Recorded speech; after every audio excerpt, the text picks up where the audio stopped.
আরে বাবা মুখ তো বন্ধ করো। তুমি কি আর কখনো মানুষ হবে না? কি অর্ডার করেছে এটা? আমার আবার খিদা সহ্য হয় না, আমার বাবা ডায়াবেটিস তো। তোমার বাবার ডায়াবেটিস আছে, তোমার ক্ষুধা সহ্য না হওয়ার কি সম্পর্ক কি এটা?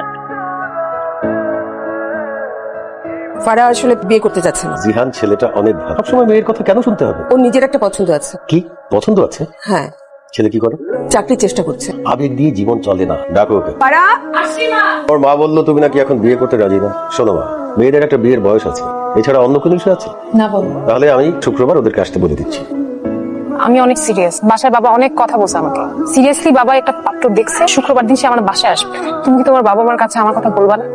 কি আমাকে বলো তো, আমার সাথে তোমার রিলেশনশিপ, আমি তোমার ব্যাপারে সিরিয়াস ছিলাম, এতটাই সিরিয়াস ছিলাম যে একটা বেকার ছেলেকে আমি বিয়ে করতে রাজি ছিলাম। বাসার কোনো প্রেশার আমি এতদিন মানি নাই, চাকরি নাই, চাকরি খুঁজে দিতে চাইছি। বাসায় তুমি বলতে পারবা না, আমি বলতে পারবো না, আমি সব ব্যবস্থা করতে চাইছি, কারণ আমি তোমাকে সিরিয়াসলি ভালোবাসি দেখে।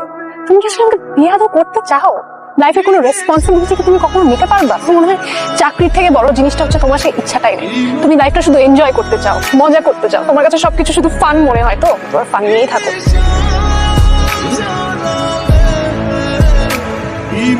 বাহ, খুব সুন্দর মেয়ে তো আমাদের পছন্দ হয়েছে। আমার মেয়েটা কিন্তু খুব লক্ষ্মী। আলহামদুলিল্লাহ, বিয়ের দিন তারিখটা পাকা করে ফেলেন। আপনাদের সুবিধা মতো একটা দিনক্ষণ ঠিক করে নেবেন। কদিন ধরে বাসার মধ্যে শুয়ে আছিস? একটার পর একটা বিড়ি খেতেছিস। ডেলিভারি কয়টা আছে কোনো হিসাব আছে? সূর্যের আলোটা কদিন ধরে দেখোস না? শোন, তুই যা ফারার লগে গিয়ে দেখা কর। কোন মুখে যাবো আমি ফারার কাছে? আজ পর্যন্ত একটা চাকরি ম্যানেজ করতে পারছি আমি? আরে মানে অরণ্য চৌধুরীর নামে কথা? হ্যাঁ, ওনার নামে একটা চিঠি আছে। অরণ্য, তোর একটা চিঠি আসছে।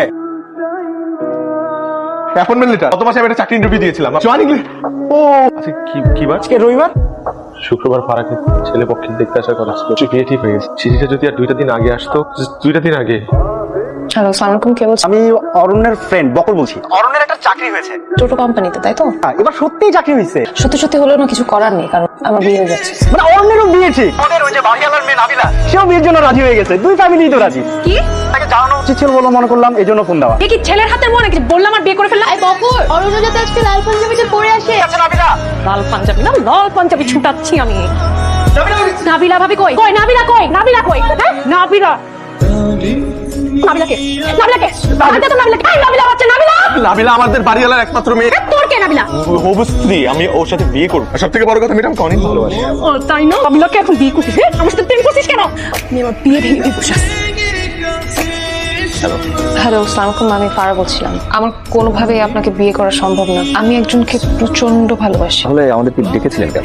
খুবই খুবই সরি, আমার পক্ষে বিয়েটা করা সম্ভব হবে না। তাও ভালো যে আপনি বিয়ের আগে সব বলে দিয়েছেন, নাহলে তো একটা জীবন নষ্ট হতো, তাই না? বিয়ে ভেঙে দিছো? তাহলে নাবিলা, নাবিলা বলতে কেউ নাই? বিশ্বাস করো, সব আমাদের প্ল্যান ছিল।